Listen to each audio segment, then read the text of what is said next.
Hello বন্ধুরা, সবাইকে অনেক অনেক ভালোবাসা জানিয়ে শুরু করছি আজকের সোয়াবিন কষা রেসিপি। অনেকের কাছে মাংস যত না প্রিয় তার চাইতে প্রিয় হয়েছে এই সোয়াবিন। আমার কাছে তো খুবই ভালো।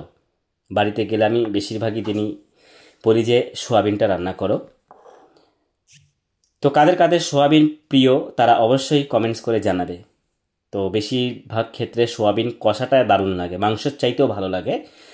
তো আমি আজকে দেখাতে চলেছি যে কিভাবে আমি নিজে আমার মতো করে সোয়াবিন কষা রান্না করি। আমি এখানে দেখাচ্ছি কি কি নিয়েছি, দেখতেই পাচ্ছ, বুঝতেই পারছো। তবে আমি এখানে কিন্তু আজকে মিক্সারে দেব না। আদা, রসুন আর কাঁচা লঙ্কা এই তিনটে জিনিস আমি থেতো করে নেব একটা গ্লাসের মাধ্যমে। থেতো করে রান্না করব আজকে। টেস্টটা কিন্তু খুবই অসাধারণ হয় এই থেতো করে রান্না করলে। যে কোনো সবজি বলো, চিকেন বলো, উফ দারুণ লাগে। তো আমি এই থেতো করে আজকে সোয়াবিন কষা রান্না করব নিজের মতো করে। হয়তো তোমাদের মতো অত ভালো করে করতে পারবো না, তো কেমন করে করছি তোমরা দেখতে থাকো। আমি হামলদিস্তার রড দিয়ে এই আদা, রসুন আর কাঁচা লঙ্কাটাকে পেস্ট করে নিয়েছি, তোমরা দেখতে পারছো। আর নিয়ে নিয়েছি কিছু আলু আর টমেটো আর একটা পেঁয়াজ আর সয়াবিন। আমি এগুলোকে আগেই ভিজিয়ে রেখেছিলাম। তো এখানে কড়াই দেওয়া হয়ে গেছে, তেলও দিয়ে দিয়েছি। তেলটা আস্তে আস্তে একটু গরম হবে। তোমরা অনেকেই জানো আমি নিজে রান্না করি আর নিজেই খাই।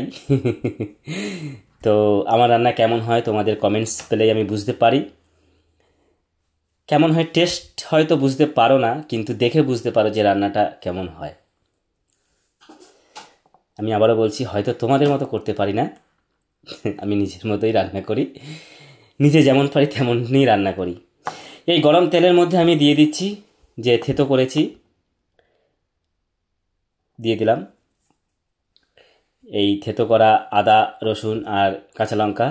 একটু লাল লাল করে ভেজে নেব প্রথমে। আমি সত্যি সোয়াবিন প্রিয় মানুষ। সোয়াবিন হলে আমার আর কিচ্ছু লাগে না, তবে কিন্তু একটুখানি কষা টাইপ হতে হবে, দারুণ লাগে খেতে। এবার আমি দিয়ে দিচ্ছি পেঁয়াজ। পেঁয়াজ দিয়ে দেওয়ার পরে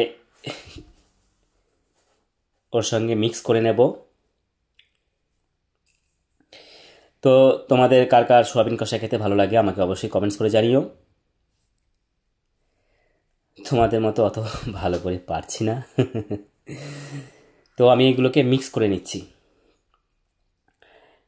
করে নিচ্ছি। এইবার আমি সামান্য স্বাদ মতো লবণ দেব। দেখতে পাচ্ছ বাচ্চা ছেলে রান্না করছে, অনেক কিছু ভুল হতে পারে। তো লবণ দিয়ে দিয়েছি। এইবার আমি ভালো করে মিক্স করে নেব আর খুন্তি দিয়ে নাড়িয়ে দিচ্ছি। দেখতে পাচ্ছ এই পেঁয়াজ, আদা, রসুন আর কাঁচা লঙ্কা এটাকে আমি একটুখানি হালকা লাল লাল করে ভেজে নেব। অবশ্যই আমি একটুখানি ঢাকনা দিয়ে রাখবো এটাকে ভালো করে ভাজার জন্য, তাহলে আরও ভালো লাগবে। তো এগুলো যখন আমি ভাজছি এত সেন্ট বেরিয়েছে, দারুণ লাগছিল, প্রচুর প্রচুর ভালো লাগছিল, হেভি সেন্ট বেরিয়েছে। তখনই বুঝতে পেরেছি রান্নাটা কেমন হবে। ভাজা হয়ে যাওয়ার পরে এবার আমি দিয়ে দিচ্ছি আলুগুলো।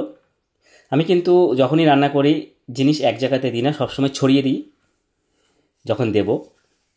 আলুগুলো আমি ছড়িয়ে দিলাম। এইবার আমি দিয়ে দেব টমেটোগুলো। দেখো আমি টমেটোগুলো দিয়ে দিচ্ছি ছড়িয়ে। এক হাতে ফোন, এক হাতে দিচ্ছি, ফোনটা খুবই নাড়াচাড়া করছে, হাতের ব্যালেন্সটা থাকছে না। তবে আমি এখন দিয়ে দেবো এই সোয়াবিনগুলো। খুবই বাজারে পাওয়া যায় 10 টাকা দামের প্যাকেটগুলো, ওই এক প্যাকেট রান্না করি। এবার আমি দিয়ে দিলাম এই সোয়াবিনগুলো। দেখতে পাচ্ছ খুব সুন্দর লাগছে দেখতে। এগুলো যখন দিচ্ছি সত্যি নাকের মধ্যে একরকম সেন্ট আসছে, মানে যে ওই যে মশলাটাকে আমি হালকা ভেজে নিয়েছি, দারুণ সেন্ট আসছিল। এবার আমি দেব জিরে গুঁড়ি, লঙ্কার গুঁড়ি, গরম মশলা, ধনে গুঁড়ো, হলুদ, সব কিছু আমি অল্প অল্প দেব। দিয়ে দিচ্ছি আমি জিরে পাউডার অল্প করে, ছোট্ট একটা স্পুনে। এবার দিচ্ছি আমি ধনে গুঁড়ো ফুল চামচের থেকে একটু কম করে দিচ্ছি। এবার দিচ্ছি আমি হলুদ 1 চামচ।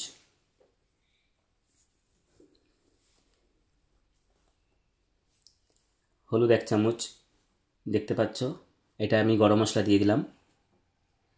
এবার দিচ্ছি লঙ্কার গুঁড়ো।